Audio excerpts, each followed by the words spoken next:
Hello dear students, this is Vinod Kumar Garg and you are watching my channel Education Simplified by OCDC.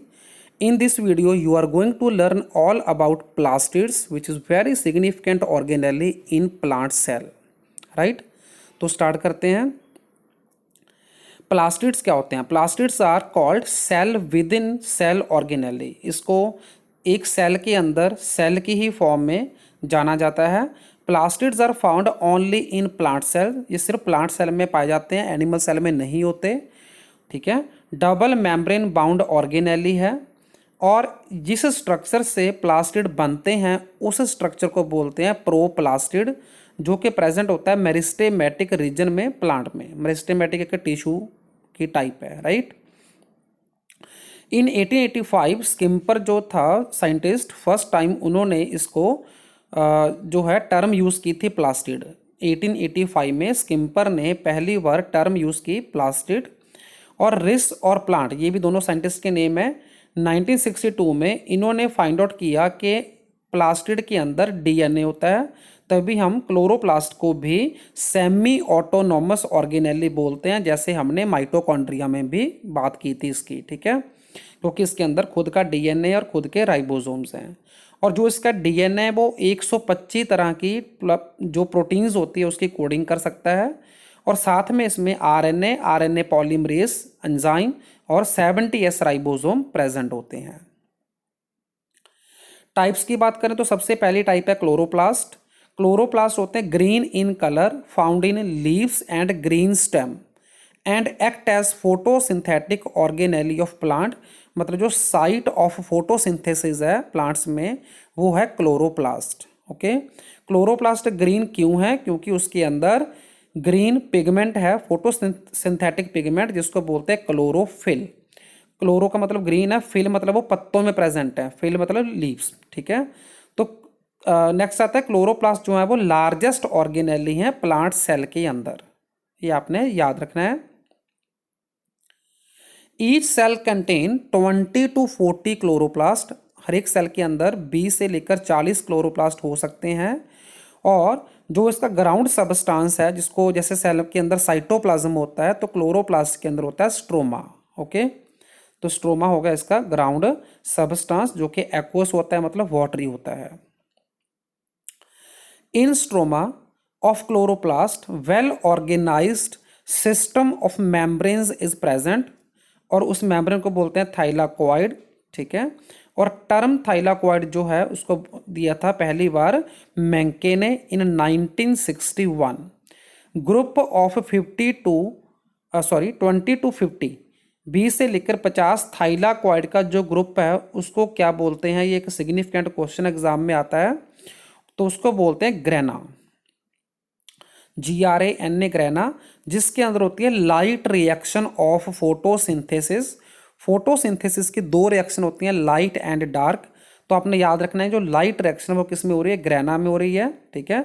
तो light is good for photosynthesis, ऐसे आप याद कर सकते हैं इसको। लाइट इज गुड, गुड जी से ग्रेना है। ठीक है।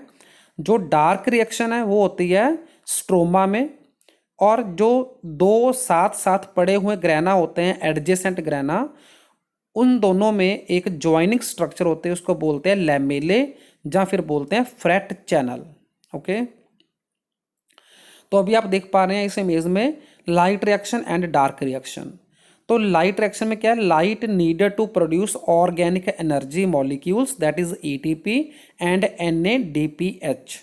ये दो एनर्जी मॉलिक्यूल हैं, ऑर्गेनिक मॉलिक्यूल हैं। ठीक है। ये लाइट रिएक्शन में बनते हैं। दूसरी तरफ जो डार्क रिएक्शन है उसमें लाइट की जरूरत नहीं होती।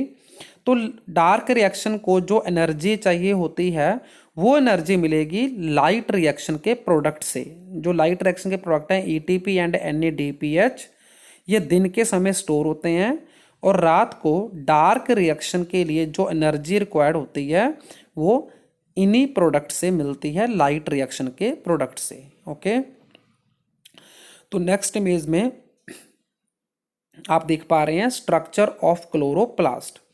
तो डबल यूनिट मेम्ब्रेन है, आउटर मेम्ब्रेन, इनर मेम्ब्रेन, दोनों के बीच में है inter membrane space. Yellow colour में आप देख पा रहे हैं स्ट्रोमा, जो कि इसका एक्वस फ्लूइड है। ठीक है। और डिस्क लाइक स्ट्रक्चर जो ग्रीन दिख रही हैं वो हैं थाइलाकॉइड, ग्रुप ऑफ थाइलाकॉइड है ग्रेना, और दो ग्रेना के बीच में एक स्ट्रक्चर है ज्वाइनिंग स्ट्रक्चर, उसको बोला है लैमेले, जिसको हम फ्रैट चैनल भी बोलते हैं। और थाइलाकॉइड के अंदर जो हॉलो स्पेस है उसको बोलते हैं ल्यूमन।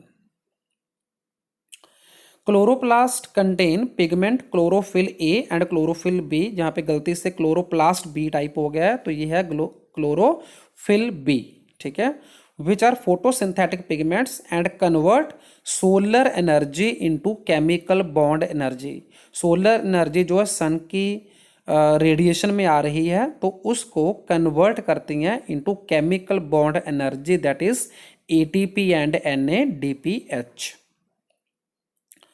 तो यहाँ पे एक और स्ट्रक्चर आप देख पा रहे हैं क्लोरोप्लास्ट का, इसमें आपको DNA भी विजिबल है, जिसको लिखा है DS सर्कुलर DNA। DS मतलब डबल स्ट्रैंडेड होता है, ठीक है, सर्कुलर DNA इसके अंदर, तो जिसको हम बोलते हैं CTDNA मतलब क्लोरोप्लास्ट DNA। बाकी स्ट्रक्चर आप पहले देख चुके हैं।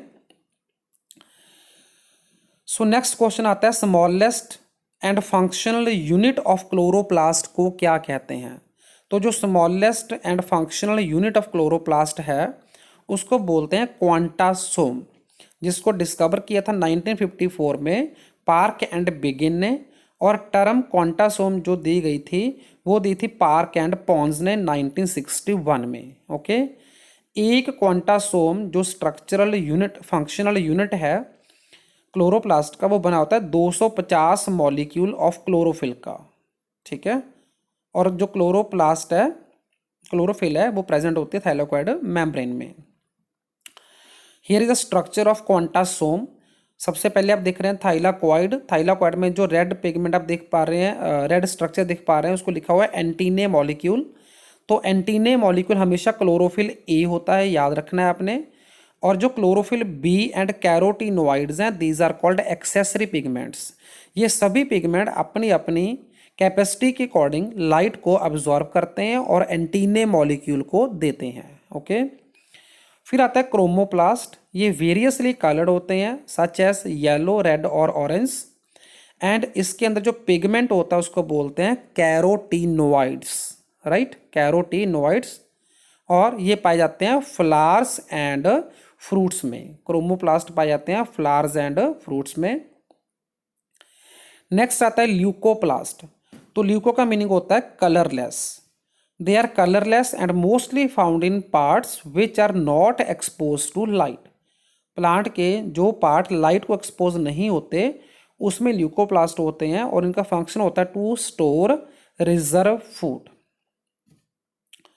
सो here is classification table of various types of plastids. सबसे पहले क्लोरोप्लास्ट, फिर क्रोमोप्लास्ट, फिर ल्यूकोप्लास्ट। आप इसकी स्ट्रक्चर देख पा रहे हैं सबके डिफरेंट डिफरेंट, और साथ में इसकी जो पिगमेंट हैं क्लोरोप्लास्ट में है क्लोरोफिल, काम है फोटोसिंथेसिस। क्रोमोप्लास्ट में है कैरोटीनोइड, फ्लावर और फ्रूट्स को कलर देते हैं ये। ल्यूकोप्लास्ट में जो है कोई पिगमेंट नहीं होता, ठीक है, और इनका काम है to store various types of reserve food, जो कि आप इस इमेज में देख पा रहे हैं। स्टार्च की स्ट्रक्चर है, ट्राइग्लिसराइड्स की है, ग्लूकोज है, ठीक है। तो आप साथ में देख पा रहे हैं प्रोटीन। तो ये different types of reserve food material हैं इन ल्यूकोप्लास्ट। सो इसमें आप देख सकते हैं प्लास्टिड की टाइप्स, अगेन टेबल एक है। तो सबसे पहले प्रोप्लास्टिड मतलब इनएक्टिव प्लास्टिड, जिसने प्लास्टिड को बनाना है, ठीक है। फिर प्लास्टिड की 3 टाइप है, क्रोमो, क्लोरो एंड ल्यूको। जो ल्यूको है उसकी फर्दर 3 टाइप हैं, अमाइलोप्लास्ट जिसमें स्टार्च स्टोर होता है, इलायो जिसमें ऑयल स्टोर होता है, प्रोटीनोप्लास्ट जिसमें प्रोटीन स्टोर होते हैं, इसको एल्यूरोप्लास्ट भी बोला जाता है।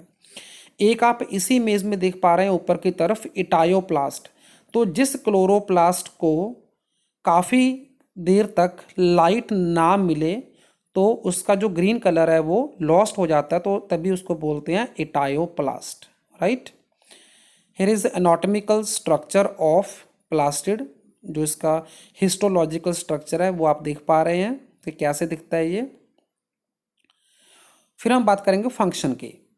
तो different types of plastid are involve in different type of function. अपने अपने स्पेसिफिक फंक्शन करते हैं सभी प्लास्टिड। सिंथेसिस जो है वो होती है क्लोरोप्लास्ट में।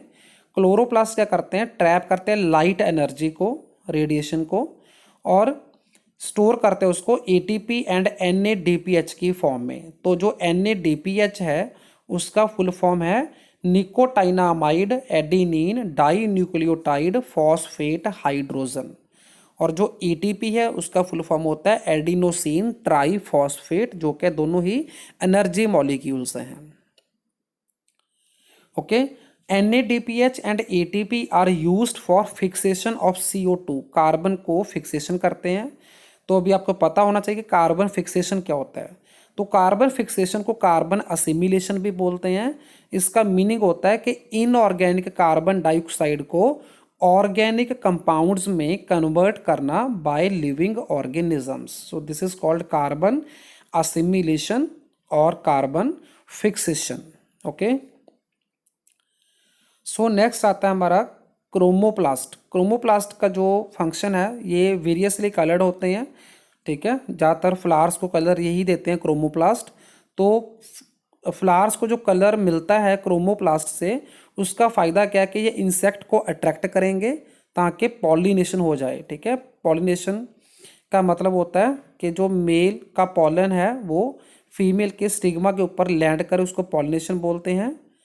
फिर आता है ल्यूकोप्लास्ट, दे स्टोर स्टार्च, जिसको हमने बोला amyloplast, oil elaioplast and protein aleuroplast. Okay, so here again you can watch one more structure of chloroplast, right? So thanks for watching.